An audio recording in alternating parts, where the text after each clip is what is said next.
Welcome into CBS News 24/7. I'm Juliette Goodrich. Here's a look at the four big headlines we're following at 4. President Trump to attend an exclusive MAGA Inc. dinner party at his Trump National Golf Club in Virginia. The red flags being raised about possible conflicts of interest. A historic and notorious prison ordered to reopen by the president. The plan to house criminals at Alcatraz for the first time in decades. Sean Diddy Combs in court as jury selection in his federal criminal trial gets underway. But how do you find partial jurors in a high-profile case? And an anti-Semitic message posted at a Philadelphia bar. The response it's getting from celebrity owner Dave Portnoy. I'm trying to be a little responsible. I'm trying to keep it together, but I'm on it.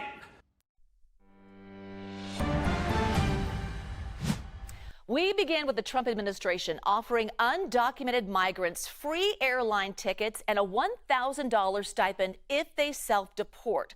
So CBS News White House reporter Willie James Inman joining us live outside the White House now. So Willie, how would this actually work? Hey there, Julia. Good to be with you on this Monday afternoon. Well, the Trump administration is looking to deport migrants this way in large part because it would save the government money. That's part of the thinking here. A Department of Homeland Security official explained that it costs about $17,000 to find and apprehend a migrant who is undocumented here in the United States and deport them. So this could potentially save the government thousands of dollars per person. And the president spoke about this earlier today. Listen. But what we thought we'd do is a self-deport, where we're going to pay each one a certain amount of money, and we're going to get them a beautiful flight back to where they came from, and they have a period of time. And if they make it, we're going to work with them so that maybe someday, with a little work, they can come back in if they're good people, if they're the kind of people that we want in our company, industrious people that could love our country. And if they're not, they won't. Now, the way that migrants can sign up for this program is by using the CBP Home app. That is the app that was used under the Biden administration for migrants to register themselves here so they could be, the government could have information about them and their status here in the United States. But the Trump administration is using this as a way for migrants to not only register themselves, but to self-deport as well. So the government looking to save some money here, looking to collect some information from those undocumented migrants. And I'll add that the effort to deport migrants has really been slowed by the courts. We've seen the Trump administration try to deport migrants in different ways, using the Alien Enemies Act, for instance. But this way in particular, quite a novel idea that the Trump administration is using, but one that they believe could save the government thousands of dollars per individual. Juliette. And Willie, President Trump is meeting with Canadian Prime Minister Mark Carney tomorrow. So what can we expect from that meeting? Yeah, that's right. This is the first face-to-face meeting following the Prime Minister's victory in the election there in Canada. So we anticipate that the two leaders will be able to get familiar with each other. We, of course, know the former Prime Minister, Justin Trudeau. Him and Trump had lots of face-to-face time. This will be that first face-to-face meeting with Prime Minister Carney and President Trump here at the White House. There's no shortage of things to talk about, including trade. Remember, the United States has imposed tariffs on Canadian products like lumber, aluminum, steel. That is certainly part of the conversation there. I've been speaking with business leaders for the past several weeks leading up to this, and they're concerned about their bottom line, but they're also concerned about the relationship between these two men. Remember, the president has oftentimes talked about making Canada the 51st state. He didn't back down on those comments in an interview with NBC News over the weekend, but he said that essentially it wouldn't be a military, Canada wouldn't be taken by military force. He said he didn't think it would come to that. So perhaps still a joke there, talking about Canada being the 51st state, but still nonetheless this important meeting between Canada and the United States happening here at the White House. The two friendly nations have been allied for quite some time, so we'll have to wait and see what comes out of that meeting. But no shortage of topics to talk about here in the Oval Office when those two leaders sit down tomorrow. Willie James Inman. Willie, thank you so much. In just a few hours, President Trump will head to an exclusive MAGA Inc. dinner party at the Trump National Golf Club in Virginia. Other media outlets have reported that the dinner costs $1.5 million per person and will also feature venture capitalist David Sachs. So MAGA Inc. is a super PAC that supports Trump, but it is raising ethical concerns from watchdog groups. So let's bring in Corey Frayer. He's the Director of Investor Protection for the Consumer Federation of America. Corey, thanks so much for joining us. Let's begin. We know Trump has his own crypto meme coin. So what is a meme coin? How is it different from Bitcoin? Trump's companies have been selling several different kinds of crypto coins. A meme coin is a token that you buy because you hope to profit off of it if it becomes popular enough to sell to someone else. While where it's the Trump coin or the president of Argentina's meme coin, they are rife with self-dealing and insider trading. Trump has made at least $350 million from this meme coin so far. He plans to sell as many as 800 million more of these coins after he's increased their price by announcing these dinners for its top buyers. In effect, Trump is a pay-to-play scheme that allows his biggest buyers in his coin to meet him in person and potentially influence him. And even possibly foreign nationals may see this as a way to bribe the president. So the Trump family also controls a crypto firm. So tell us about that. So World Liberty Financial is a company led by Trump and his family, and his organizations own 60% of that company, and they receive 75% of its revenues. Just last week, that company announced a $2 billion deal with the brother of the president of the United Arab Emirates. That money will be used to invest in Binance, a Chinese-founded crypto firm that Trump has canceled a federal enforcement action against. World Liberty Financial also states that in a separate crypto scheme, it has made more than $550 million. So do we know how much money the president has actually made from his cryptocurrency ventures? In total, the president's meme coin and other crypto businesses have made almost $3 billion, but that's only the money we know about. There's an opaque web of Trump crypto and non-crypto businesses, including Trump Media Group and Truth Social, that make it incredibly hard to know how many coins he sold or to whom, or whether he might have investments in other crypto companies. All right, so let's talk about maybe what kind of legal and ethical questions are being raised from watchdog groups. There are a lot of alarming concerns here. It's important to remember that self-dealing isn't new to this president. In his first term, Trump had the CEO of T-Mobile spend more than $195,000 at the Trump Hotel while a $26 billion merger with Sprint was being considered. Government reports showed that he charged the Secret Service exorbitant rates to stay at Mar-a-Lago. Trump has gutted the regulators that would otherwise oversee and enforce the laws, which he has essentially repealed, that oversee bribery and corruption. So the issues he has created by allowing for this way to pay him essentially anonymously, to donate to him without anyone being able to track it, and to even possibly force people to take these cryptocurrencies by moving government payments to this system, as Elon Musk and his Doge team have suggested. It creates enormous conflicts of interest and ethical concerns and ways for the president to profit off of his position of public trust. All right, Corey Frayer, Director of Investor Protection for the Consumer Federation of America. Thank you for your time. Well, President Trump has his sights set on Hollywood as he looks to expand his global trade war. Details next. You're watching CBS News 24/7.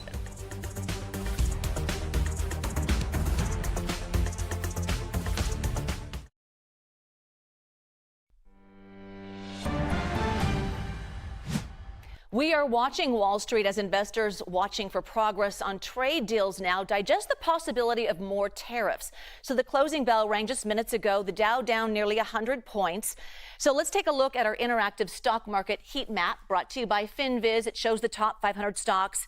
Netflix, Warner Brothers, and other big names in entertainment, they landed in the red after President Trump called for a 100% tariff on all movies produced outside of the United States. So let's bring in CBS News correspondent Carter Evans live in Los Angeles to kind of break it all down. Hi, Carter. What's the reaction from Hollywood to this tariff announcement?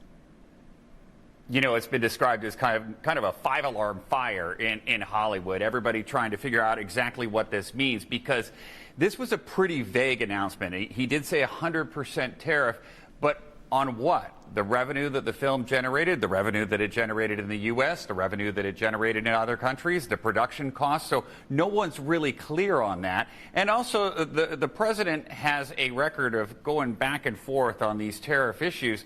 So a lot of studios right now are essentially hitting the pause button to wait and see what happens, what the president does. Yeah, and it's not just foreign filmmakers that could be impacted. A lot of American movies are made abroad. So walk us through the potential impacts. It's kind of a gray area.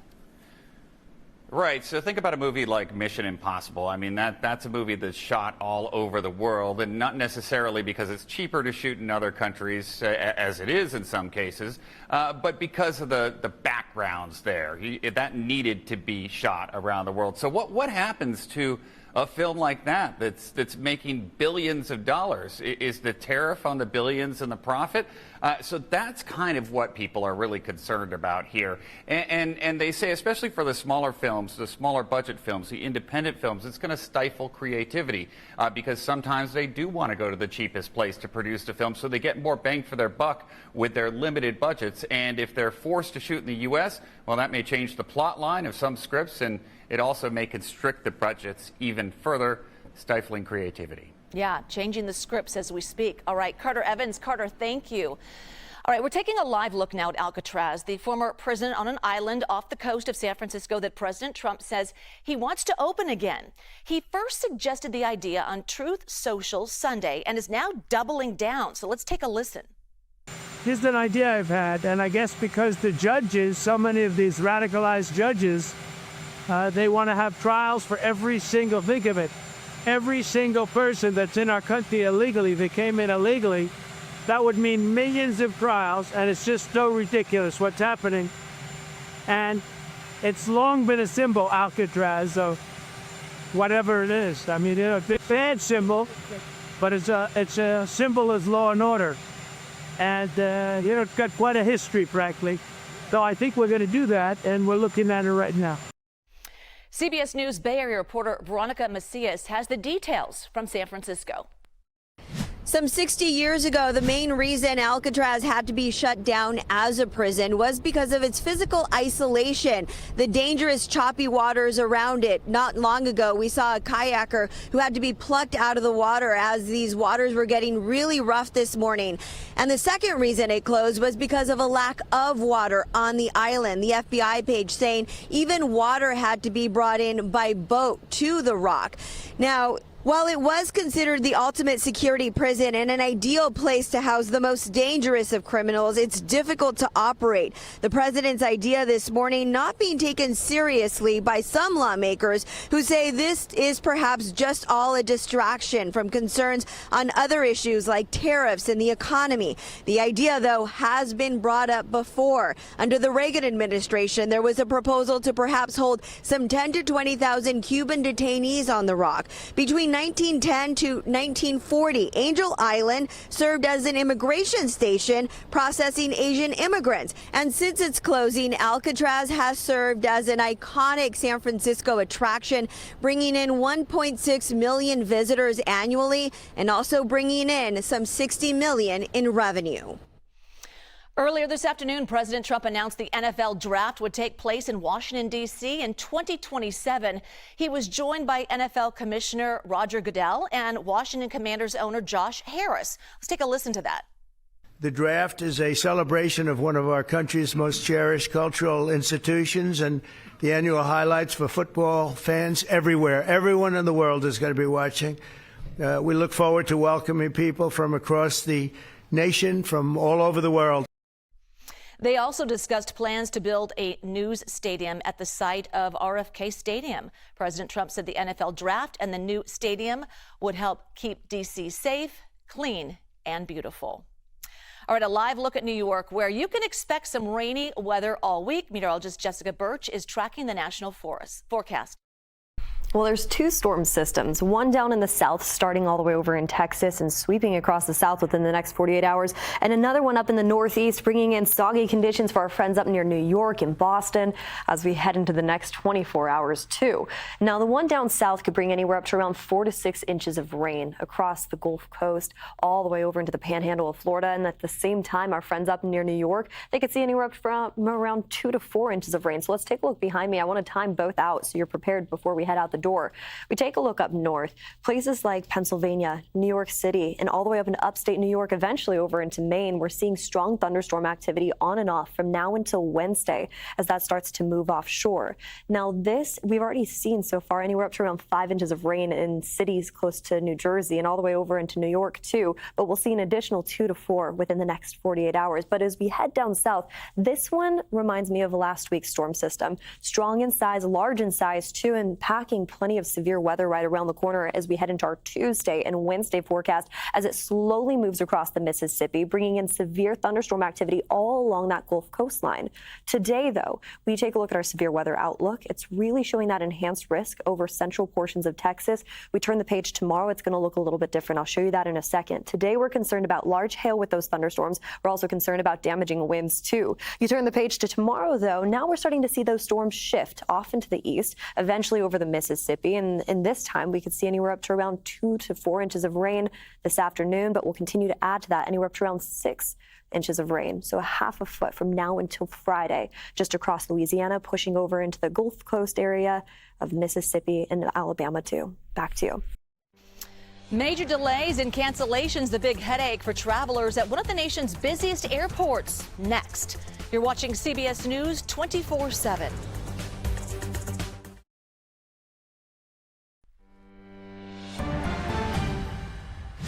No relief in sight for travelers passing through one of the country's busiest airports. FlightAware shows dozens of flights have been canceled and nearly 150 are running behind schedule. So Senator Chuck Schumer is calling for an investigation into the delays. Let's take a listen. We're here because the FAA is really a mess. This mess needs a real forensic look, a deep look into it. We know that airlines have been canceling flights. We have ATC folks giving warnings. We have a 1990 technology being used in 2025. And we have safety issues, plain and simple. So today, I'm demanding a full Inspector General investigation as to what went on. The Trump administration is blaming a number of factors, including construction and outdated technology. CBS News correspondent Meg Oliver has the details. So far today, more than 400 flights in and out of Newark Airport have either been delayed or canceled. The airport also says weather is playing a factor with fog, and they are down to just one runway with ongoing construction here at Newark. For a few hours today, the FAA did implement a ground delay program. They were trying to space out the arrivals and departures to try and make up for a little bit of this crunch. We checked in with the other airports. We know JFK, LaGuardia, and Philadelphia, they're all experiencing extensive delays, but very few cancellations there. We've talked to several travelers. There was one group trying to get to LA. Their flight was canceled. They tried to rebook on another airline. They couldn't. So now they're possibly looking at spending the night here in the airport. I talked to one couple trying to get back to Dayton. They just decided to drive. They're renting a car and making the 9-hour trek back that way. But there was a little bit of good news. I talked to one woman who was trying to get to Charleston. Her flight was canceled, but she rebooked on Spirit Airlines for only $30. They told her the plane was pretty much empty. So people are going to definitely have to get creative here, looking around. This is nothing that is going to be solved overnight. We know that the FAA is on target to hire 2,000 more air traffic controllers this year, but they need 3,000. Back to you. Cell phone video out of New York takes us to a chaotic town hall hosted by GOP Representative Mike Lawler. So you can see law enforcement surround a woman in the crowd and then carry her out.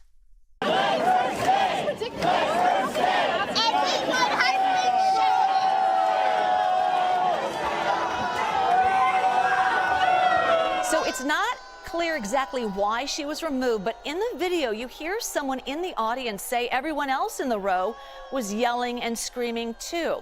You can hear the crowd chanting as law enforcement carried her out. Shame! Shame! Shame! Ladies and gentlemen, he's not answering questions! Please settle down. We have a lot of questions to get through. The congressman is giving him his time. Representative Lawler faced a barrage of questions and criticism over President Donald Trump's agenda. He plans to host more town halls in the coming weeks.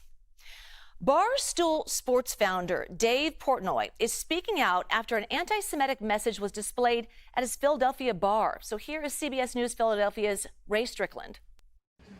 I've been shaking.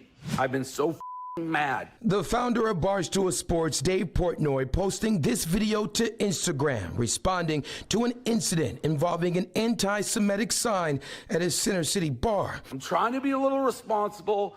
I'm trying to keep it together, but I'm on it. Portnoy, who is Jewish, explained the sign put together by staff came with bottle service for some customers with a message that the buyer crafts. It said, expletive the Jews. Portnoy says the two waitresses involved have been fired. He says the people who did it were, quote, two kids who go to Temple University. Temple's president, John Fry, released a letter saying the university is conducting an investigation into what happened. He said a student believed to have been involved has been placed on interim suspension.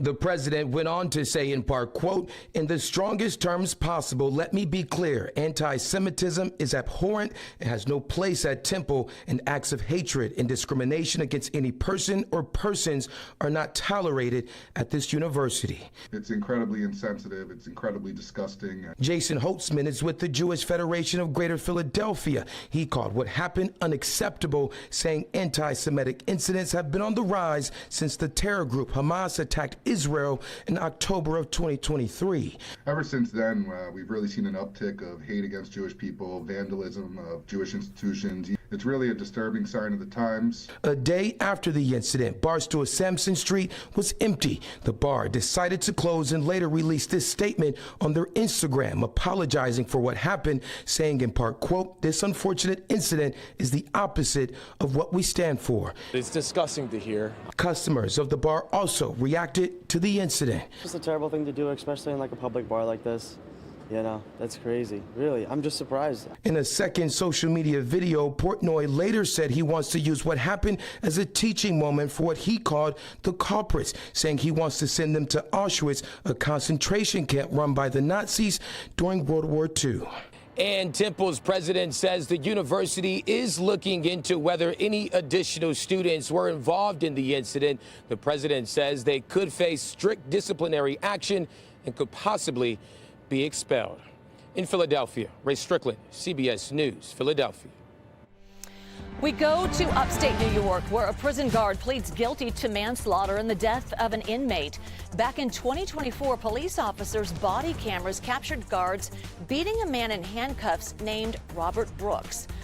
6 guards were charged with second-degree murder. One of them, Christopher Walrath, just pleaded guilty to first-degree manslaughter. The plea deal calls for a 15-year prison sentence. Jumping the map to Florida now, where video shows first responders rescuing 32 people from a sinking yacht. This is just off Miami Beach. The Coast Guard says emergency teams responded to calls for help around 5 p.m. last night. No one was hurt. The so-called Lamborghini yacht, a 63-foot vessel, retails upwards of $4 million.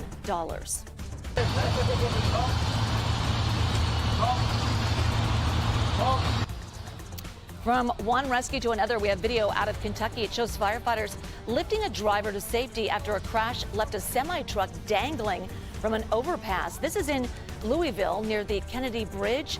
The fire department says the driver is okay. Starting today, the Department of Education says student loan borrowers who do not pay on time could damage their credit scores, even have their wages garnished.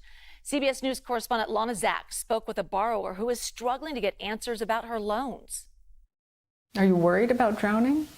Yes. I mean, we're kind of drowning as it is. Jana Hartwood owes more than $40,000 in student loans from her nursing degree. I don't think anyone takes out a loan with the intention of not paying it back. It's how easily you can pay it back. That's the problem. 2 years ago, her son was born with a medical condition. To treat it, Hartwood exhausted her savings and had to take out money from her 401k.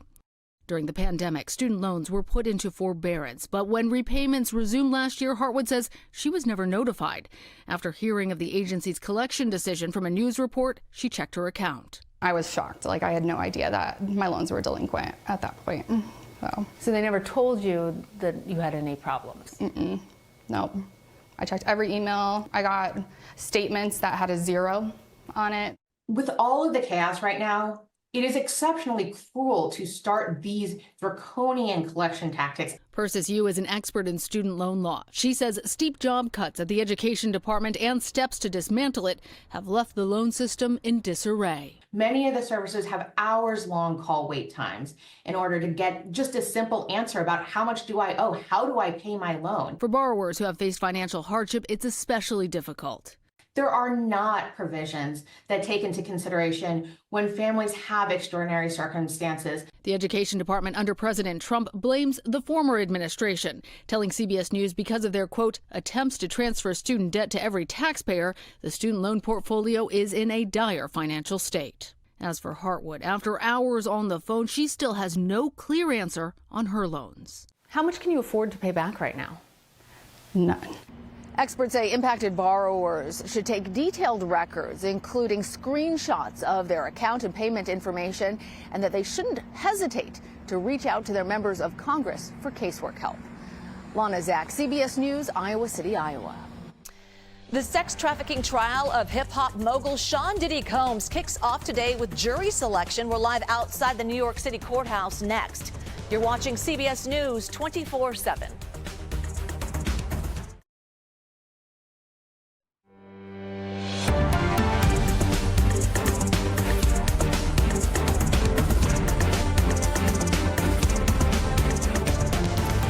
Developing story out of Southern California now, where several people are dead after a small boat capsized off the San Diego County coast. CBS News correspondent Elise Preston is live in La Jolla with the latest for us. Hello, Elise. What do we know so far? Juliet, this is very much an active scene. We just saw some Coast Guard planes fly over, but we're right off the shore, as you can see. We know early this morning, rescue workers got a call that a panga boat, a small open fishing boat, had capsized. Listen to what rescue workers told us earlier today. This was a mass casualty incident. We had multiple people on the beach. It was estimated to be approximately 18 people on the beach. So we upgraded this to a major medical response due to the number of potential victims that we've had on the beach with this boat. And of those possibly 18 people who were on that fishing boat, we do know that there are 3 that are confirmed dead. The U.S. Coast Guard is out actively searching for at least 9 people. We do know that others are being treated in area hospitals. Now, what we can tell you about these panga boats, this situation happens quite often here. It is believed that those people were actually trying to come to the United States. And so that happens quite often here, that people will be on those open fishing boats that are supposed to be just in shallow waters. And as you can see, the surf out there is pretty rough today. That panga boat was no match for these rough waters today. But this is something that happens quite a bit. We're working to get more information from authorities, from local authorities here, as well as Customs and Border Patrol, as they are actively investigating the situation. We do know at this hour that ICE is involved. It is just heartbreaking. Elise Preston, Elise, thank you so much. All right, we now head to Ohio, where a man whose teenage son was killed by police is now accused of killing a sheriff's deputy. So Rodney Hinton is in jail in Cincinnati after he allegedly rammed his car into an officer. That officer, identified as Deputy Larry Henderson. Henderson was not involved in Hinton's son's death. CBS News' Tom Hansen has more, and we want to warn you, some of the footage you'll see is graphic. He's got a gun! He's got a gun! On your right! On your right! He's got a gun! 2 hours after watching this body cam video of officers shooting and killing 18-year-old Ryan Hinton after a police chase, officials say his father, Rodney Hinton, got into his car and purposefully drove into a sheriff's deputy directing traffic on graduation day near the University of Cincinnati, killing him. He was so well liked and so well known. We are so deeply saddened. Sheriff's deputies packed a courtroom Saturday as Rodney Hinton was charged with aggravated murder. They were there in support of the fallen deputy, now identified as Larry Henderson. I understand that there is a lot of sadness and a lot of anger in this room right now. The day before, Cincinnati police say they got a report of a stolen vehicle at this condominium complex. When officers arrived, 4 men suspected in the theft got out of the vehicle and fled. One of the men was Ryan Hinton. He was shot twice and killed by a police officer who says he pointed a gun at him. And he felt threatened for his life, and that's why he discharged his firearm. Investigators say they recovered this loaded gun from the scene, allegedly found in Hinton's possession. Lawyers for the family say the next day, Rodney Hinton appeared distraught watching the body cam footage with police. After the meeting, that was the last time they heard from him. The Hinton family says they are devastated for the family of the officer who was killed. The officer was just out doing his job, directing traffic. Tom Hanson, CBS News. Officials say Deputy Henderson had recently retired but continued to work as a special deputy. Rodney Hinton is being held without bond. His public defender says he has no felonies on his record, and this was a, quote, emotionally charged situation. His next hearing is set for tomorrow. In Washington, D.C. now, the Army is pausing helicopter flights near Reagan National Airport following 2 close calls. Last week, 2 commercial planes had to abort landings because of an Army Black Hawk helicopter flying to the Pentagon. This comes back in January. A passenger jet collided with a Black Hawk helicopter at Reagan Airport, killing 67 people. In Florida, we're learning a man and a dog have died after a suspected bear attack. It comes as bear encounters in the state have become more frequent, with photos and videos of bears in neighborhoods just popping up more and more. We're continuing to follow this story. We'll bring you an update when we have one. Authorities say they thwarted a planned attack. What we know about the alleged plot to detonate a bomb at a Lady Gaga concert. Next, you're watching CBS News 24/7.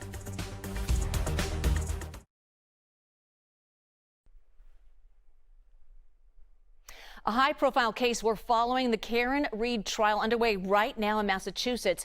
Reed is accused of hitting her boyfriend, Boston police officer O'Keefe, with her SUV and leaving him to die in the snow. CBS News Boston's Christina Rex is live with more on what happened in court today. Hi, Christina. Hi, Jules. Well, it was a jam-packed day in the courthouse. 6 witnesses testified, many of whom had testified at Karen Reed's first trial as well. I want to show you some video now. If you followed this case last year, you might remember video showing Canton police officers using a leaf blower to clear off snow and reveal evidence at the scene back in January 2022. They also stored blood in Solo cups and grocery bags. A lieutenant today testified that this is because they usually don't investigate unattended death scenes. But state police were not yet available to respond, so Canton police had to make do. Canton police later recused themselves from this case because one of their detectives is the homeowner's brother. Now, possible conflicts of interest like this were a big sticking point today in testimony. Firefighter EMT Katie McLaughlin testified that Karen Reed told her she hit John O'Keefe. But on cross-examination, she was pushed on an alleged friendship with the homeowner's daughter in this case.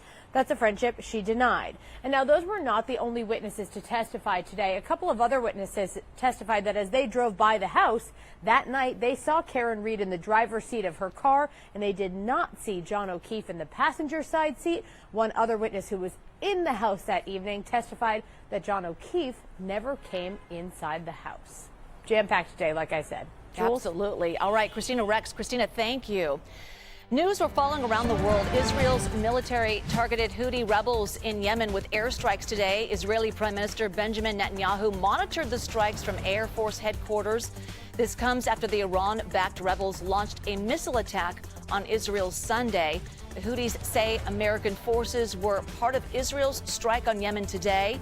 U.S. defense officials say they did not participate in the strike.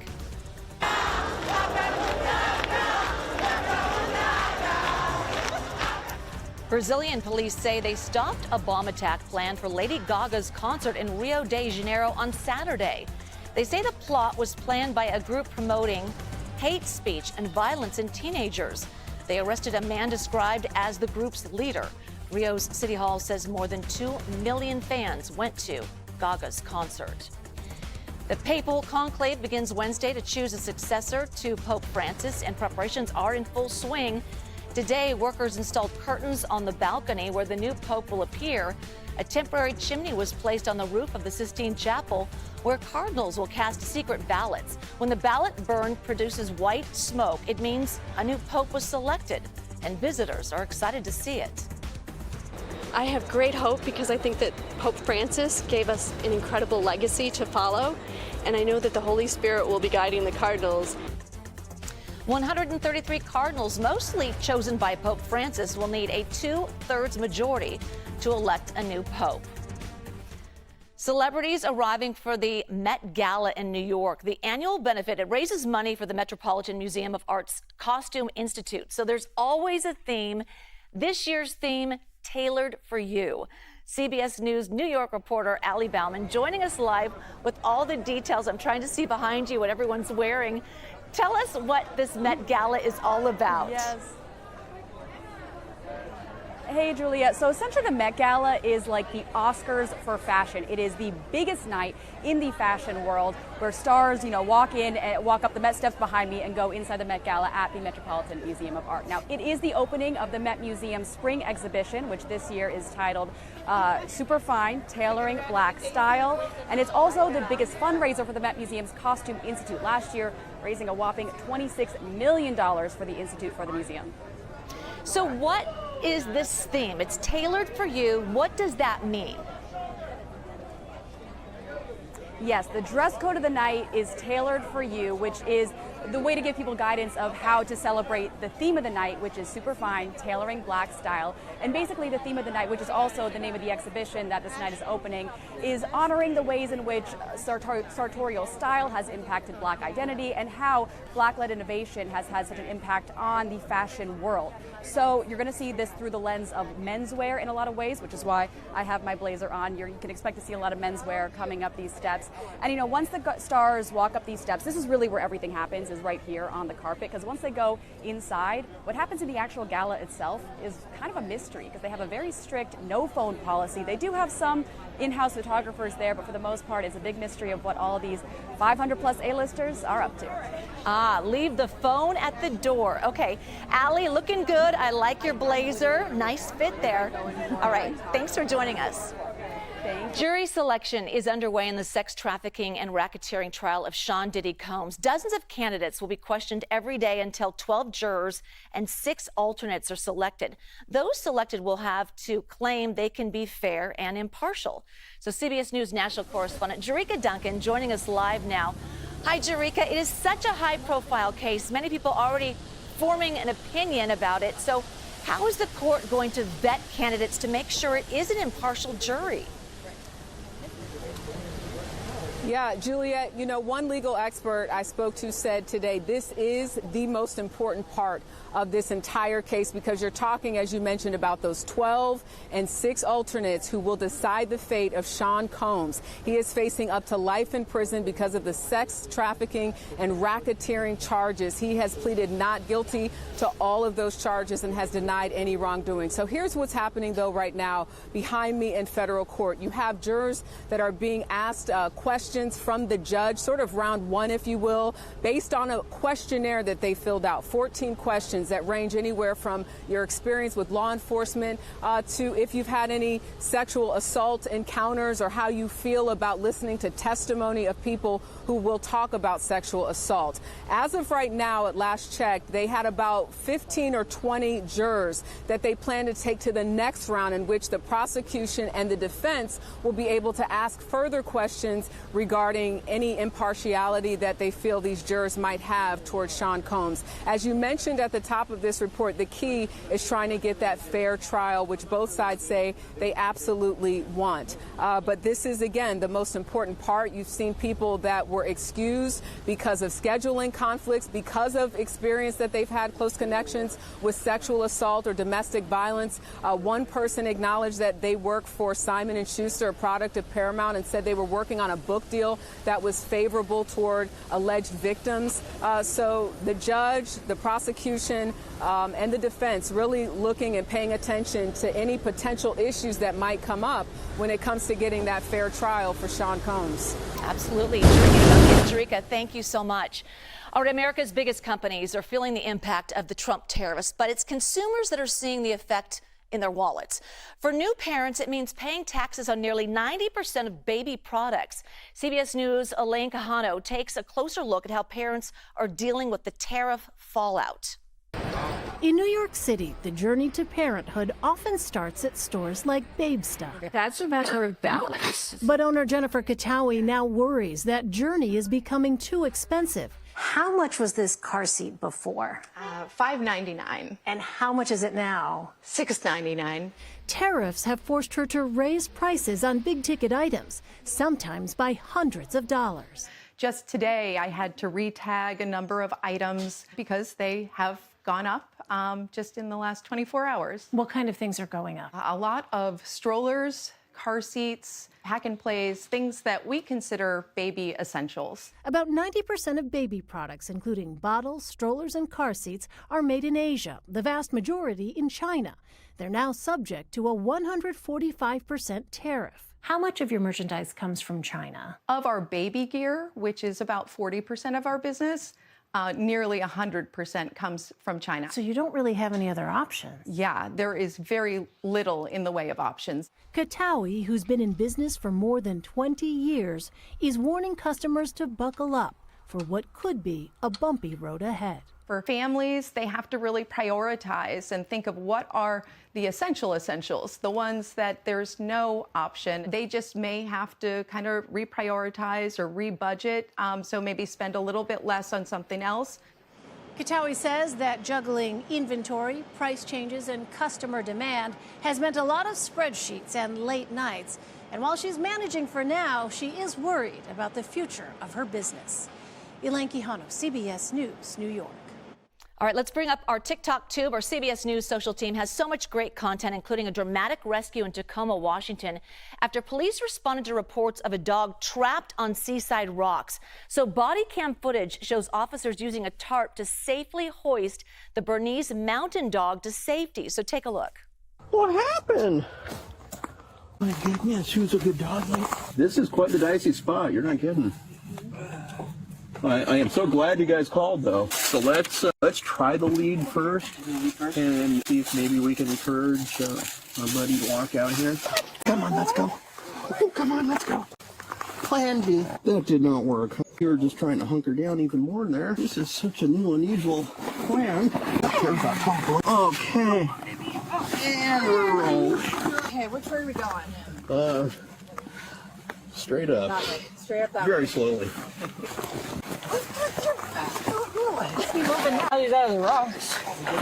This is the first.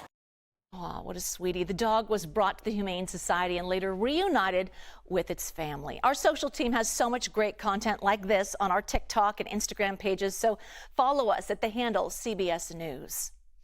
America Decides with Ed O'Keefe is up next. We leave you with a live look at St. Peter's Square, where all eyes are on the world's cardinals as they prepare for this week's conclave and selection of a new pope. Stay with us. You are watching CBS News 24/7.